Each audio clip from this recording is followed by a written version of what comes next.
За юу яцганаа үзэгчтэй залуу шүү да. За миний чаналыг үздэг те. За миний чаналыг бас тогтмол үздэг нэг 300 400 хүмүүс. За юу яцгаан залуусаа тэгэхээр та бүхэндээ энэ өдрийг бол мэндийг хүргэе. За энэ удаагийнхаа бичлэгээр би 21 Savage-ийн тухай сонирхолтой 18 баримтыг танилцуулахаар бэлдсэн юм аа. Тэгээд ямар ч зодонгийн бичлэгээ эхлэе. За эхний баримт нь бол одоо тэр төрсөн өдрөөрөө 6 удаа буудуулж байсан гэсэн баримт. За түүний Savage нь одоо 2013 онд 21 насны төрсөн өдрөөрөө 6 удаа буудуулсныхаа дараа урлагт бол иргэн орсон. Нэг сум нь түүний хүзүүн одоо тус газар онжод үүнээс болж мэдрэлийн цочролд орсон тэрбээр одоо цус хаалталтаас болж одоо үхэн алдсан. За түүний Savage гэх нэр нь одоо ямар утгатай вэ гэхээр одоо түүний гэх бол түүний одоо миний бүлэгл миний багийнхан гэж одоо тэр HN одоо HH төгсөн ярилцлагандаа бол хэлж байсан. Харин Savage гэх үг одоо хаанаас ч юм бэ гараад ирсэн. Би зүгээр л Instagram-ийн нэр хайж байсан юм аа гэж хэлсэн байна. За яагаад Drake одоо түүний Savage одоо Ferrari машин авч өгсөн бэ гэж байгаа. За Drake түүний 24 насны төрсөн өдрөөр одоо цоошны Ferrari машин худалдаж авч өгснөөрөө шүтэн бишрэгчтэй бол маш их алмаар болсон. За яагаад түүнд ийм их үнэтэй бэлгийг өгсөн одоо тодорхойгүй ч одоо Sneak-ын дууны клипийн түүний Savage одоо тус одоо машинтайгаа зүг гардаг аа. За тэгээ мэдээж одоо хүн бүхний сонирхоо асуух энэ сэдв түүний Savage яагаад духан дээр загламын шивэстэй гэж байгаа.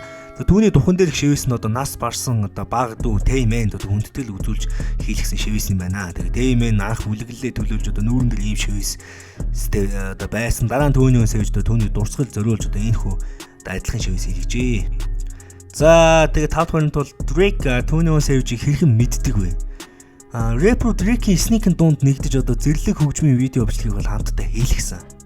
За шүтэн бичигчт нь одоо түүний Savage-ийн OVO хөгжмийн студид гэрээ хийсэн хэмээн одоо таамаглаж байгаа. Сонирхолтой нь тэд бас одоо адилхан 10 дугаар сард төрсэн байдаг юм аа. За энэ бас түүний тухай бас нэг сонирхолтой байна. Түүний Savage хүүхдтэй гэж байгаа. Sneaker Shopping Complex гэх онлайн дугаарын үеэр одоо тэр 3 хүүхдтэй гэдгийг ол илчилсэн. За тэгээд бас одоо хүмүүс бидэндээ ер нь одоо түүний Savage өмнө Tyga-тай одоо Kylie Jenner болж одоо зөрчилж байсан. Rapper өмнө одоо Kylie Jenner-ийг сонирхож байгаагаа одоо удаа дараа нь одоо Twitter-д бичиж байх үедээ илэрхийлсэн. За бас тэр нь одоо тийм жилдүү үгс байгаагүй. Харин одоо үүнээс болж Tyga болт хүн дис дуу хийсэн байдаг юм аа. За тэгээд хамгийн сонирхолтой нь түүний Savage-ийн жинхэнэ нэр хэн бэ гэж байгаа. За түүний маш dramatic rapper нэр хүмүүсийн дунд одоо танил болоход бол нөлөөлсөн. Гэхдээ түүний жинхэнэ нэрийг Shaping Avram Jopez гэдэг байна. За түүний Savage нь хаанаас гаралтай rapper вэ гэж байгаа. За тэр бол Атлантагаас гаралтай. Атлантад бол төрж өссөн. Future Young Thug Gucci Mane гэх одоо rapperтэй адилхан газар өсч тонсон гэсэн үг. Мэдээж одоо Америкийн харуудын одоо бүр акулуудын нутгаас гаралтай хүн байгаа. Тэгээд түүний Savage. За тэрбээр одоо өсвөр насаа одоо насанд хүрээгүйчүүдийн 20 ангид өнгөрүүлсэн. Сургууль сууч байхдаа одоо маш олон асуудалтай тулгарч дараа нь нэг сурагчдыг бүр одоо буугаар занлах хийсэн хэргийн улмаас одоо тэрээр одоо Атлантад дах хэд хэдэн сургууль сөөгдсөн ба одоо бүр насанд хүрэгчдийн шоронд хүртэл хоригдож ирсэн. За тэр дөнгөж 2015 онд урлагт хөл тавьсан. Түүний Savage дуудуулаад дөнгөж 1 жил болж байхдаа Атлантагийн одоо акулуудын шилдэг рэперүүдийн нэг болсон байлаа. Одоо олонний анхаарлыг татсан анхны дуу нь бол Keep It 21000 хэмээх одоо дуу байсан. За 2015 оноос хойш тэр хөгжмийн 3 төслөөр ажиллаж 2016 онд продюсер Metro Boomin-тэй хамтарсан одоо Savage Mode цомог гаргасан байна. За тэгээд 12 дахь баримт гэвэл Gucci Mane бол одоо түүний урам зориг авдаг хүмүүсийн нэг байгаа. За Атлантагаас одоо төрөн гарсан олон рэперүүдийн нэг адил түүний Savage нь Gucci Mane-ийг хүндэж авдаг. Тэрээр зүүн Атлантагийн гудамжны рэперүүдэд илүү том орон зай гаргаж өгсөн учраас би түүнийг хүндэлдэг гэж одоо HH төгсөн ярилцлаганд хэлж байсан. За тэгээд энэ магадгүй хамгийн сонирхолтой. За түүний Savage өөрийн одоо анхны хөгжмийн төслийг одоо гаргаснараа орон нутгийнхаа буюу Атлантагийн ордон болсон. Маркетинг ямар ч төлөвлөгөөгүй байсан ч түүний Savage 2015 онд өөрийн Slavter Tape одоо дебютээ гаргасан. Тэр зөвхөн MacBook болон микрофон ашиглан уг цомог гаргасан одоо Future Young Thug Meek Mill гэх мэт олон рэперүүдийн анхаарлыг татсан байна. За тэгээ түүний Snapchat-ийн нэр юу вэ? Одоо түүний Snapchat дэх нэр нь бол Savage 730 байна. Тэгээд уг рэперүүд утасны аппликейшнуудыг маш идэвхтэй ашигладаг бөгөөд бүх зүйлээ тэрэн дээр хуваалцдаг.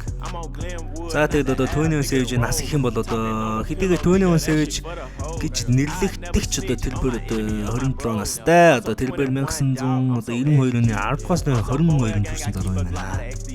За тэгээд одоо түүний сэвжийн одоо хөрөнгө одоо тий одоо 7-оос 8 сая долларт бол өрсөн. За хэдийгээр тэр зөвхөн 2015 оноос хөгжим зохиож ирсэн боловч энэ хугацаанд хэдийнэ одоо тий бараг 8 одоо бараг 10 сая долларын хөнгөтэй болсон. За түүний Post Malone-тэй хамтарсан Rockstar дуунаас хойш одоо түүний хөрөнгө нь улам өссөөр байна. За тэгээд тэр XXL сэтгүүлийн 2016 оны шилдэгт бол багтсан. Хип-хоп ертөнцийн хамгийн нэр хүндтэй XXL сэтгүүлээс одоо түүнийг заавал мэдэх ёстой рэпрүүдийн. За тэгээд XXL сэтгүүлийн 2016 оны шилдэгт болж ирсэн байна.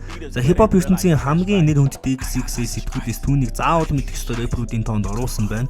За тэр бүр одоо дизайнер Liliat G Anderson зэрэг уран бүтээлчдийн хамтаар уг сэтгүүлийг одоо чимсэн байдаг байна.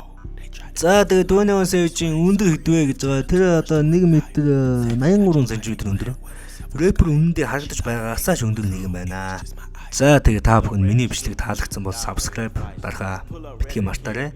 За мөн хажуудлын цонхон дээр дарж одоо дараагийн мэдээллийг дараагийн хипхоп байнуудын эсвэл энэ тентгийн сонирхолтой мэдээллийг авах хүсвэл subscribe дараарай. Bye. I got lots of subscribers. All my niggas shies. You can roll the dice. You might lose your life.